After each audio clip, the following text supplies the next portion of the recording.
Let's talk business with Crockett and AV. When you see the C, you know it's me, and when you hear the C, it's Crockett and AV. Time to talk some music. Yeah. One of Houston's own. Yeah, one of the greatest to ever do it. Live recording. Dr. Aaron Fuller and New Movement getting ready for the live recording on April 5th at 5 p.m. And little bro, it's good to see you. We talked a couple of weeks ago. I'm trying to get him to do something for me. He wanted me to do something for him. Yeah. So, you know, we glad to see each other. Yes, sir. It's a beautiful thing. Ain't nothing like it. Yes, It's beautiful when we all come together as one to benefit the culture. You did? So we're excited, man. I've seen you just singing for so many people.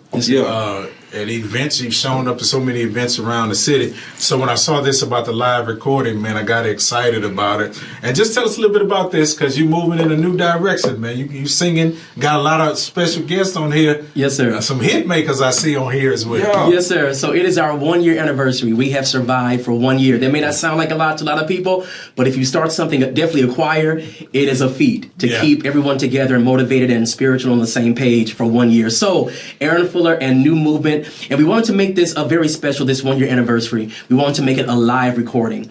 We've been singing a lot of other people's music, and that's all great, but we want our own sound to present to the world. And so it's going to be a live recording, and we invited some awesome artists that are on the cutting edge of gospel music industry to be a part of it. We have Kenny Lewis, all the way from Chicago. We have Lena Bird Miles, Stellar Award winner.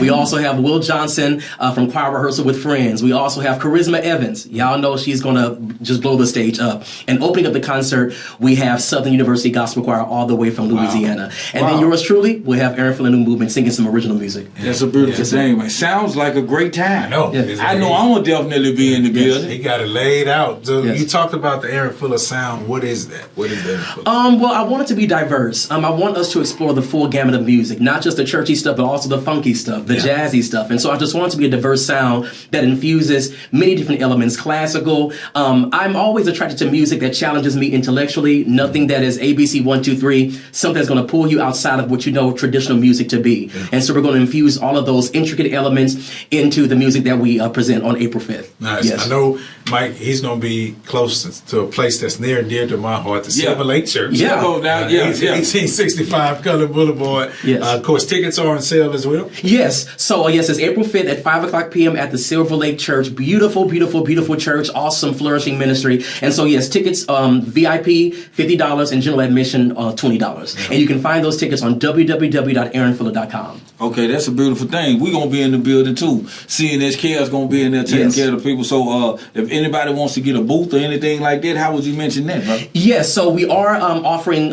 vendor booths to businesses that want to market to a new clientele or a different demographic. And so you can send us an email at afnmmerch@gmail.com. So Aaron, F as in Fuller, N as in national, and M as in merch, afnmmerch@gmail.com. If you send us, what your business is about, there's a $75 vendor booth fee, and they will provide any other details that you may need to be effective on that day. Okay, yeah, that's a beautiful thing. And the reason my heart goes out, first of all, I got a real thing for gospel and the Lord and all that. Shout out to Rhonda McLemore. I know she's going to be somewhere. Brand ambassador for the brand, you did. But and her daughter's in the choir. Come on now. Yeah, Sharad. Come on, Sharad. I'll be there. You understand me? I saw her singing Sunday. You did. But I want to say this. What Rhonda McLemore taught me about, as she say, songsters, right?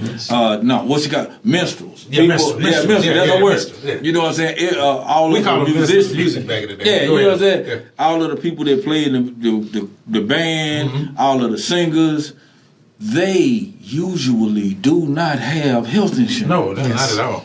And they qualify for health insurance for free. Yeah, because most churches they don't cover health insurance. Yeah. Right. They're independent contractors. So it's necessary. Right. So we always, whenever there's something, when you guys come together to support each other, to do your thing, we want to be right there with you. Yes, sir. Making sure that y'all got access to premium health care. So not only do you get blessed, but you get a blessing as well. Yeah. And like I say, he has a humongous choir. Come on now. Big choir. Yeah. You'll probably be surprised how many people in the choir don't have. Yes. And that's what I'm talking about. These community choirs and we've seen them for years, man, just people struggling. And so it's like, this is part of just the vision, Aaron, to eradicate that, not only in the community, but the churches as well. Right. And so it's a beautiful thing. We want you guys to be a part of this. Get your tickets. Give the website again where they can get the tickets. Yes, www.aaronfuller.com. You can get your tickets there. We are very, very, very excited. As he said, it's a large choir, about 70 of us. Yeah. And so we're just looking forward to it. Invite your family and your friends. April 5th, 5 o'clock p.m. at the Silver Lake Church, Aaron Fuller and New Movement,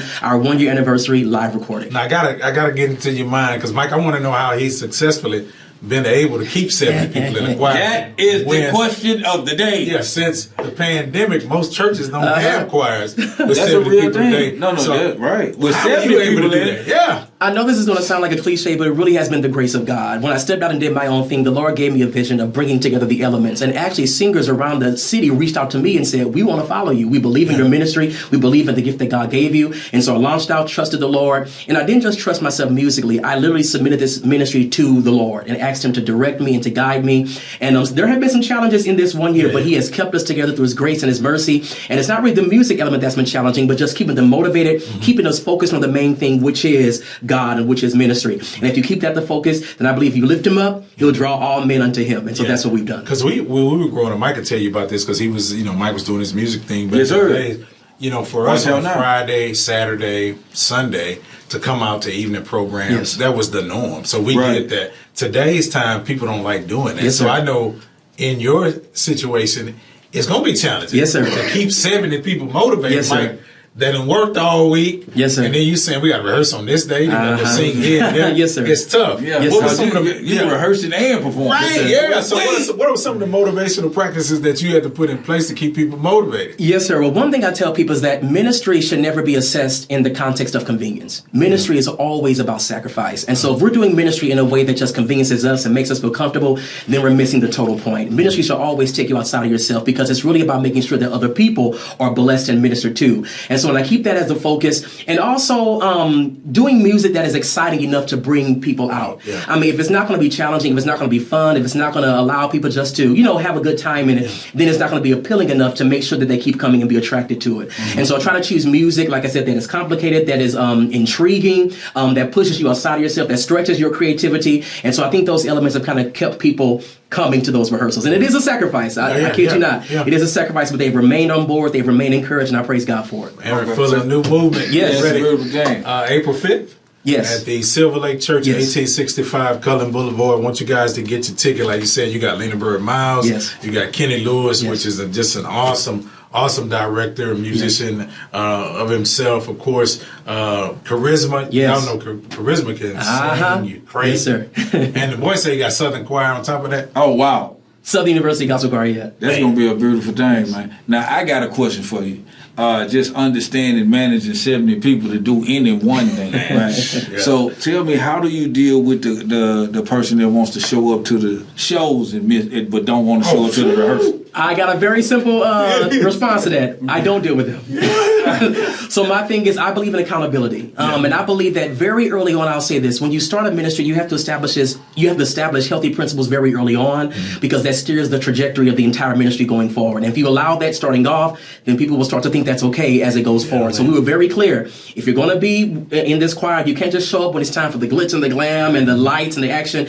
We have to believe in the day-to-day work of the ministry, and that to me proves the heart of a person. Right. If you're just showing up when we're just doing live recordings, but you don't want to show up when we're in the smaller churches clapping our hands and giving God praise, then that kind of spirit, to be very frank, we don't really want a part or attached to this ministry. We want people that really believe in ministry, regardless of how big or how small the stage is. We want to show up and bless the people of God. Yeah. And believe in your ministry. Yes. Yes, sir. Yeah. That's one thing I love about it, because you see him, Mike, just throughout the city at different places. Doesn't matter. I've seen him small churches, large churches. He's consistent.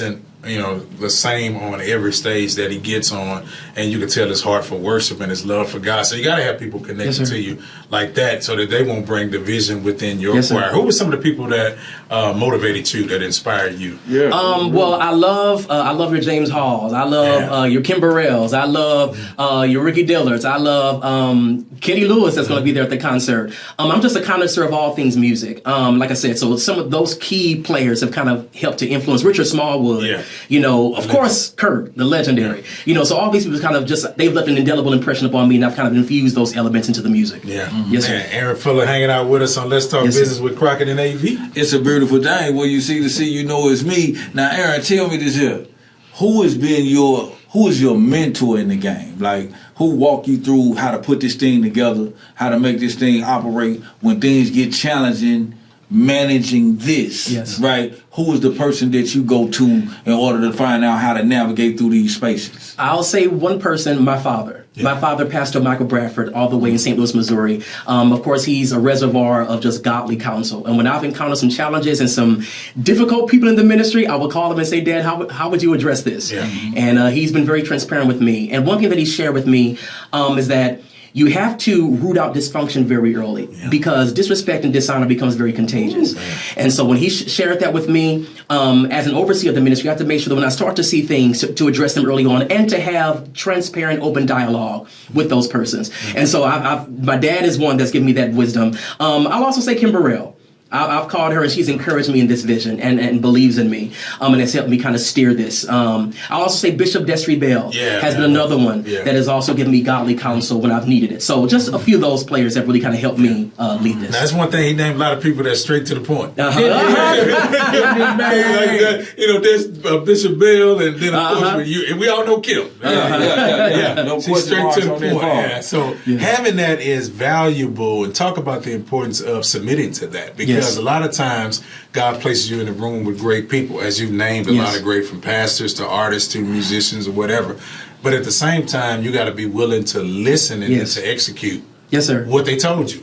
I think one of the greatest assets and words or statements that you can make as a leader is, I don't know. I know a lot of people are very afraid to say that, but I have no problem admitting that because once I identify the areas that I don't know, then I know who to seek for wisdom and guidance and counsel, and I know those resources or people around me that do know who I can empower to be that strength in my weak area. And so I believe that if you're starting this thing or any kind of leader in whatever industry, ministry, whatever, you have to be humble enough to admit your failures, to admit, where you dropped the ball, and to seek counsel. If you're really about yourself and this being about flesh and carnality, then you're going to seek your own agenda. And you won't seek out counsel to help you and strengthen you in those areas where you fall flat. But if it's really about the ministry work and about making sure that people are edified and that people are effectively ministered to, then you're going to make sure to say, I don't know, help me out. Who's the resource? Where can I get this knowledge from in order to strengthen you in those areas where you are weak? That's one thing I love about Mike, man. Mike gonna go research, bring it back to the community. Got a lot of people that he mentored by that's helping everybody. But I mean, as successful as he is, he still, if it's something Mike don't know, man, I'm gonna go get it. Mike gonna be like, hey, let's go to lunch. We're gonna figure this thing out together. And that's so valuable. So set up again, give all the information of the concert. Got a couple of minutes left. Yes, sir. So Aaron Fuller and the Movement, our 1-year anniversary live recording is going to be on April 5th, 5:00 p.m. at Silver Lake Church. VIP $50, general admission $20. You can find those tickets on www.aaronfuller.com. We are excited. Kenny Lewis, Lena Bird Miles, Charisma Evans, Will Johnson, Southern University Gospel Choir, Tatiana Barnett, Earl Duncan, Christine Jackson. It's going to be a great time. We got everybody on it, Mike. And I know Bishop Becker going to be in the building. I come for her like razor. And she in the choir too. The choir got some hard hitters in it, so the choir is going to be there. Yeah. So did you write all the songs for the project? No. We had a lot of other, now on the record as we're filling out the album, I have submitted some things, but we have some other songwriters that have submitted material like Meacham Clark, Antoine Jackson, and some other people too. Michael Dixon is also written, so there's some great people. Man. Yes. Now, you know Michael Dixon. Mike's bad with the pen. Yes. Absolutely. I want to ask you another question. Yes, sir. Because you definitely driving home that this is ministry and it's a God-given thing, right? But there are many people that are navigating in a similar space. Tell me, how do you blend business and ministry? I like that. I think business... I heard Miles Monroe say something. He said something to pastors. He said, actually, before they get a theological degree, I tell pastors and people in ministry to get a business degree. Yeah. People don't understand but how you handle business speaks so much to how you will handle ministry. Because it's all about principles and integrity. If you're one way in one compartment, it's going to bleed over in another compartment. And so going to school for business and going to school and learning that, actually my degree's in business, I want to make sure that we operate in integrity in business, because how you structure business will influence the health of the ministry. You have to know figures, you have to know numbers, You have to know how to save money. You have to know how to handle, you know what I'm saying, all the aspects of negotiation, because like I said, that influences the health and the morale of the ministry. Yeah. And he need to emphasize that save money. Yeah. Yes. That save money component, Yes. especially in today's time. Yes. Man, save as much as you can, invest as Yes. much as you can, grow as much as you can while running your organization. Yeah, I remember, y'all know, our brother Carl Crockett, former Major League Baseball player, he managed Megan Thee Stallion, was on his label, and he just admitted last week that he didn't know a lot about business. He had the money because he was a millionaire playing baseball, but he didn't learn the business. So he said a lot of errors were made because I didn't go take business classes.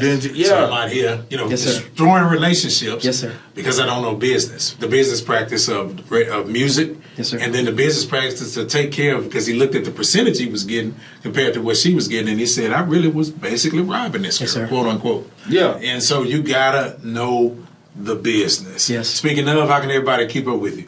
Yes, you can find, like I said, www.aaronfuller.com. You can also find us, Aaron Fuller and New Movement, on Facebook, Instagram, TikTok. We're under that handle, Aaron Fuller and New Movement. We're on the move, and we're praising God for what he's doing in this ministry. All right, bless you for coming on today. When you see the C, You know it's me, and when you hear the C, it's Dr. Crockett and... AV. We might have to get in this choir since everybody else is there. Well, you know what I'm saying? I might sing a little bit for him. I can hit about 3 notes.